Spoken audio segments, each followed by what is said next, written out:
Durante décadas, China ha invertido miles de millones de dólares en modernizar su ejército.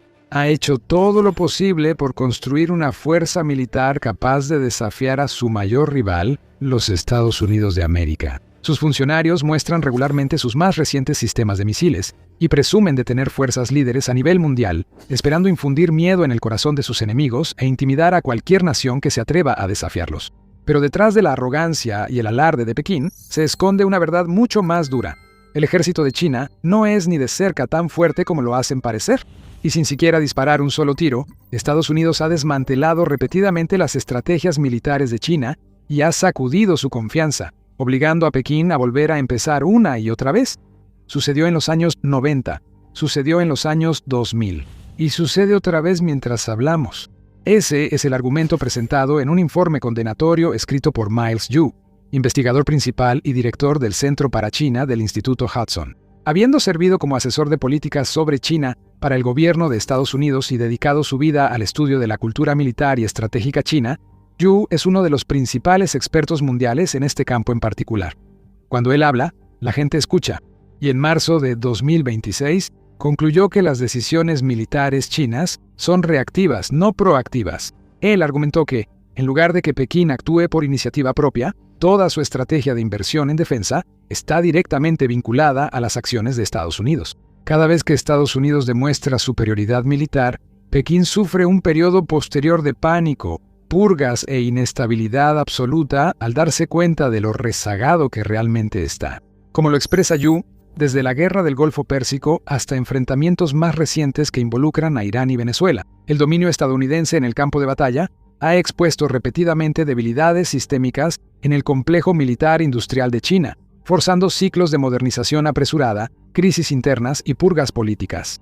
Estados Unidos no necesita atacar directamente a China para demostrar su superioridad. Simplemente sigue con sus asuntos, llevando a cabo operaciones en lugares como América Latina y Medio Oriente, logrando sus objetivos rápidamente y poniendo sus innovaciones militares en condiciones de combate reales para demostrar su valor más allá de cualquier duda.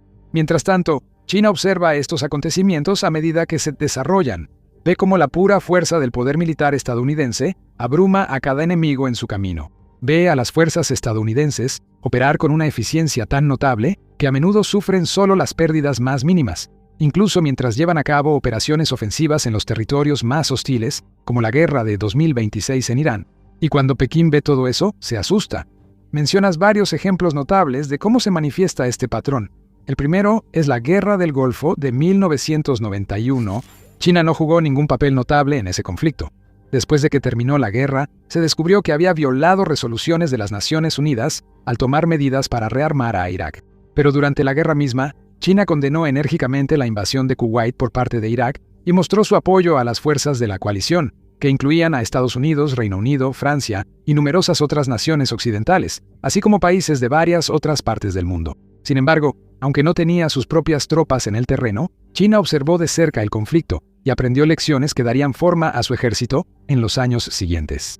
Porque cuando comenzó la guerra, la mayoría del mundo, incluida China, esperaba un conflicto largo y prolongado. Irak tenía un ejército enorme, miles de tanques, una red de defensa aérea gigantesca y años de experiencia en combate después de su guerra con Irán. Se suponía que sería un hueso increíblemente difícil de roer, incluso para la fuerza combinada de Estados Unidos y sus aliados. Lo que sucedió después sorprendió a todos, ya que Estados Unidos dio paso a una nueva era de guerra. Sus aviones furtivos de última generación pasaron por las defensas iraquíes sin ser vistos. Armas guiadas alcanzaron sus objetivos con increíble precisión. En muy poco tiempo, innumerables recursos iraquíes fueron eliminados, mientras que Estados Unidos dependía de tecnologías avanzadas, satélites, aviones de vigilancia y redes de mando para ejercer un nivel de control sin precedentes en el campo de batalla. En cuestión de semanas, uno de los ejércitos más fuertes del mundo en ese momento quedó prácticamente inutilizado, y en Pekín, los funcionarios chinos observaban horrorizados. No porque tuvieran algún interés en lo que le pasara a Irak, sino porque estaban presenciando un tipo de guerra para la que simplemente no estaban preparados. Estados Unidos había abandonado las tácticas de la Guerra Fría del pasado, construyendo estrategias más modernas y eficientes sobre la base de armas de precisión, sistemas furtivos y conciencia situacional en tiempo real. De repente, la guerra ya no era cuestión de que el bando con más tropas o los mejores tanques fuera el que probablemente ganara, se había transformado en algo mucho más complejo, y la información estaba en el centro de todo. Estados Unidos estaba demostrando que era posible dominar el campo de batalla a través de los datos.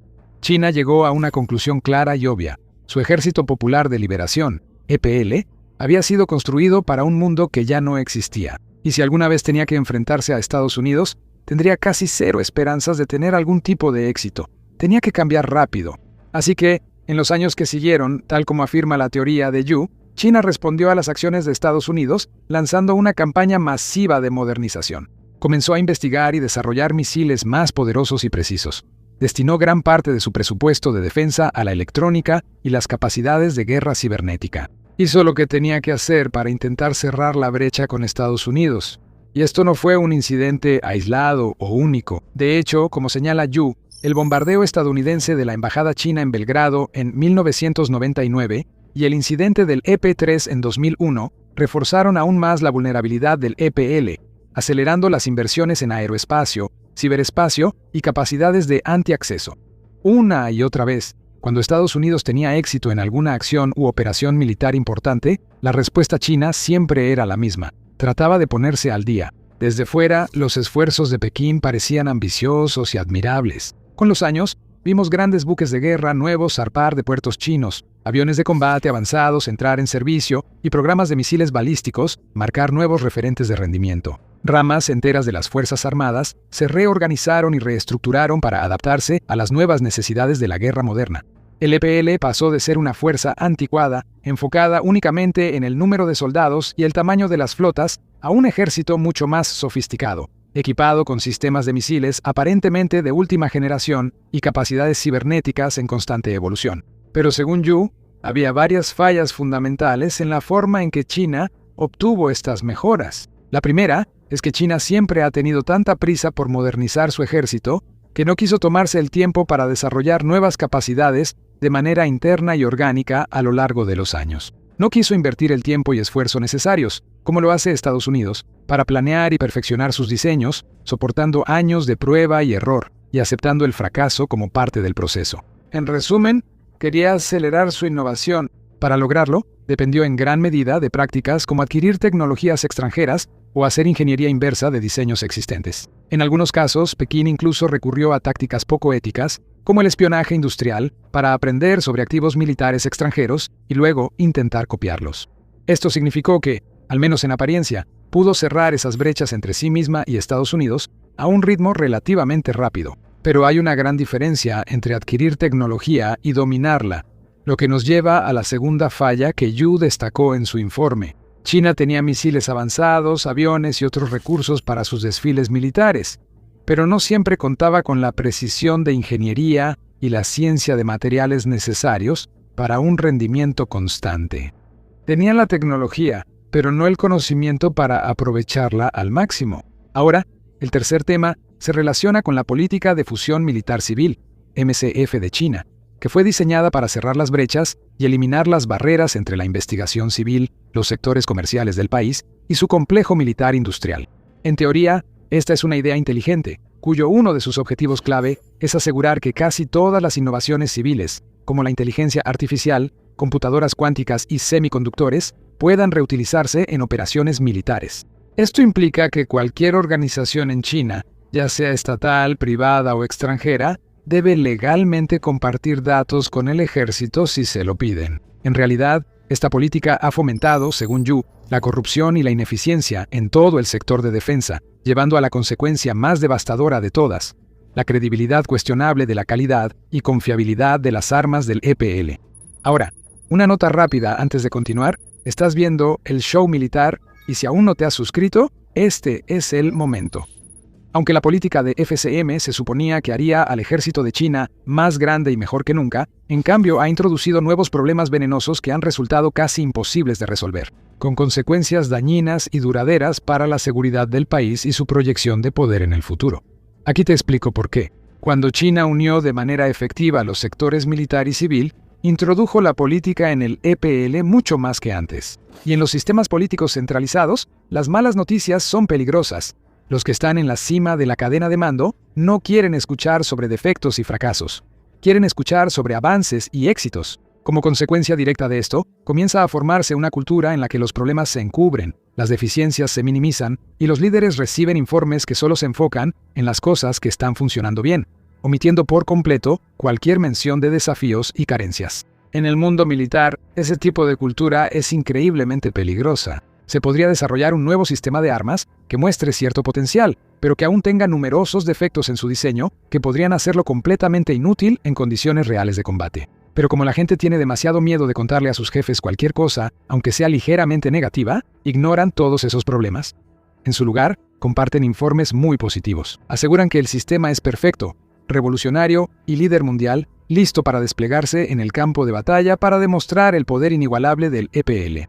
Estos sistemas exagerados pero imperfectos se usan en el servicio militar o se venden a otros países, y al desplegarlos, todos sus defectos quedan expuestos ante el mundo. Como el propio Yu escribe, un sistema político basado en la propaganda fomenta afirmaciones exageradas y el autoengaño, ocultando las verdaderas deficiencias hasta que quedan expuestas bajo condiciones operativas. Y cuando esas deficiencias finalmente quedan expuestas, China siempre parece reaccionar de la misma manera, con una purga. Si un sistema que se suponía revolucionario resulta ser muy inferior, el PCH inicia investigaciones que a menudo se presentan bajo la idea de erradicar la corrupción en el sector de defensa del país. Tras semanas o meses de estas investigaciones, quienes están en el poder son repentinamente despojados de él. A los oficiales militares se les obliga a renunciar o son removidos forzosamente. Los ejecutivos de defensa desaparecen repentinamente, y lo que pudo ser una investigación seria sobre problemas sistémicos en el PCCHE y el EPL termina como una cacería de brujas para hallar un nuevo chivo expiatorio del gobierno. Como explica Yu, esto crea un ciclo en el que las purgas políticas reemplazan la reforma técnica. En lugar de abordar la causa raíz del problema, el PCCH simplemente despide a algunas personas y vuelve a hacer las cosas exactamente de la misma manera, hasta que ocurre el siguiente gran fracaso y repiten todo de nuevo. No solo es un ciclo ridículo, sino también destructivo. Cada vez que el PCCH hace una de sus purgas, aunque pueda eliminar a algunos funcionarios corruptos aquí y allá, también está deshaciéndose de personas con años o incluso décadas de experiencia y conocimientos. Y al hacerlo, socava su propia capacidad de aprendizaje y mejora. Cuanto más se perpetúa este ciclo, peor se vuelve, y Yu escribe que la innovación se vuelve más arriesgada, no más segura. La verdad se vuelve más peligrosa que el error. Por eso Estados Unidos no necesita disparar ni un solo tiro para ejercer presión sobre el EPL. No necesita ningún tipo de confrontación directa con Pekín para mostrar su poderío militar. Simplemente necesita seguir demostrando su superioridad en cada oportunidad, sabiendo que el sistema de China entrará en pánico y se autodestruirá después. Y en 2026 Estados Unidos ha demostrado su superioridad en varias ocasiones, y hemos visto cómo el ciclo autodestructivo de los chinos se desarrolla justo como se esperaba. En enero, por ejemplo, Estados Unidos llevó a cabo la Operación Resolución Absoluta. En menos de 3 horas, las fuerzas estadounidenses bombardearon infraestructura en el norte de Venezuela, destruyeron defensas aéreas y capturaron al presidente Nicolás Maduro de un complejo fortificado en Caracas. Para coronar este logro, no se perdió ni una sola vida estadounidense en el proceso. Luego, en febrero, en conjunto con Israel, Estados Unidos inició una guerra con Irán. Realizó una de las campañas de bombardeo más rápidas y efectivas, eliminando gran parte del liderazgo del país, incluido su ex líder supremo, y destruyendo sistemas de defensa aérea, bases de misiles y otros objetivos importantes. Luego impuso un bloqueo naval en el estrecho de Hormuz, eliminando gran parte de las fuerzas militares de Irán y repeliendo numerosos ataques mientras sufría solo pérdidas mínimas. En ambos conflictos, los oponentes de Estados Unidos, Venezuela e Irán dependían en parte de recursos suministrados por China, incluyendo plataformas de misiles, radares y redes de defensa aérea. Como indica Yu, estos recursos fallaron ante el sigilo y la guerra electrónica avanzados de Estados Unidos. Son los mismos sistemas promovidos en China como capaces de enfrentar amenazas recientes y avanzadas, incluso bajo gran presión. Sin embargo, fueron cayendo uno por uno en la primera prueba. El sistema insignia de defensa aérea HK-9B, que según informes se utiliza en Irán, por ejemplo, no logró interceptar aviones estadounidenses o israelíes. Los radares IDLC-8B de China también resultaron relativamente inútiles y fueron rápidamente eliminados del mapa. E incluso cuando Irán desplegó misiles antibuques supersónicos CM-302 de fabricación china, no lograron alcanzar sus objetivos. Al ver estos fracasos, El PCCH pudo y quizás debió haber realizado una revisión seria sobre cómo y por qué estos sistemas de armas habían sido calificados tan alto, pero no lograron cumplir con las expectativas. En cambio, hizo lo que siempre ha hecho: otra purga. Como explica Yu, un gran número de altos mandos del EPL han sido convertidos en personas no gratas y desaparecidos de la vista pública, incluyendo figuras en los niveles más altos de mando. Muchos generales militares experimentados simplemente han desaparecido de las apariciones públicas y reuniones políticas, y se estima que 2/3 de la Comisión Militar Central del país, la máxima autoridad de mando militar en China, han sido destituidos de sus cargos desde principios de año.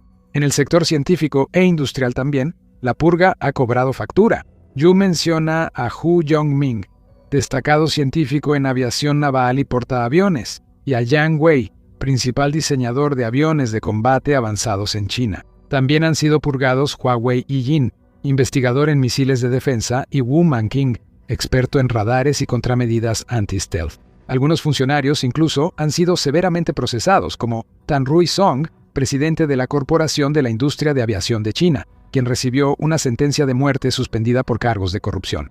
Otras figuras han muerto en circunstancias misteriosas, como Fang Dai Dining y Yang Hong, quienes eran investigadores de armas hipersónicas con años de experiencia. Todo esto es resultado directo de los triunfos militares de Estados Unidos, que, como explica Yu, han tenido un doble efecto en el desarrollo de armas de China. Por un lado, los éxitos de Estados Unidos han obligado a China a adaptarse, impulsando sus campañas de modernización acelerada y mejorando sus capacidades, invirtiendo enormes cantidades de fondos y recursos en el desarrollo de nuevas armas, vehículos, embarcaciones y sistemas defensivos para presumir ante el mundo.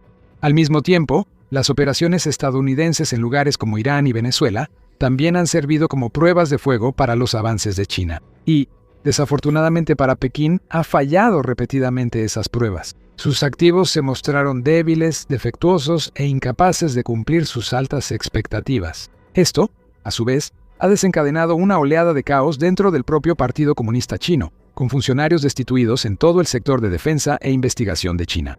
Yu describe el resultado final como una paradoja.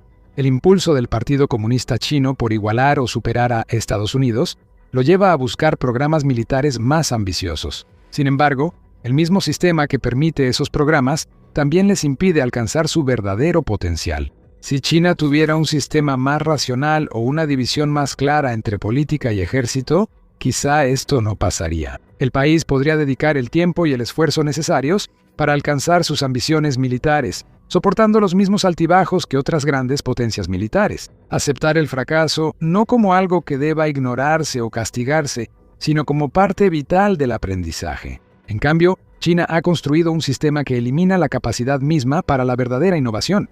Así, el progreso sigue siendo desigual y peligrosamente frágil. Para concluir, Yu señala: mientras esta dinámica persista, cada nueva demostración de superioridad militar de Estados Unidos no solo desafiará a China externamente, sino que también la desestabilizará internamente, reforzando la misma brecha que busca cerrar. Así que, aunque no se enfrenta directamente a China en el campo de batalla, Washington sigue manteniendo una ventaja sobre Pekín. Cada operación militar sirve para demostrar la dominancia de Estados Unidos, interrumpiendo y desestabilizando repetidamente las estrategias de su mayor rival global. Para más análisis sobre China, revisa este video sobre cómo los planes de Pekín para invadir Taiwán pudieron frustrarse antes del primer disparo, gracias a la combinación de Estados Unidos, Ucrania y Japón. O bien, mira este video para ver cómo Estados Unidos logró algo que antes se consideraba imposible y puso a China a la defensiva en el proceso. Y si aún no lo has hecho, asegúrate de suscribirte a The Military Show para más contenido excelente como este.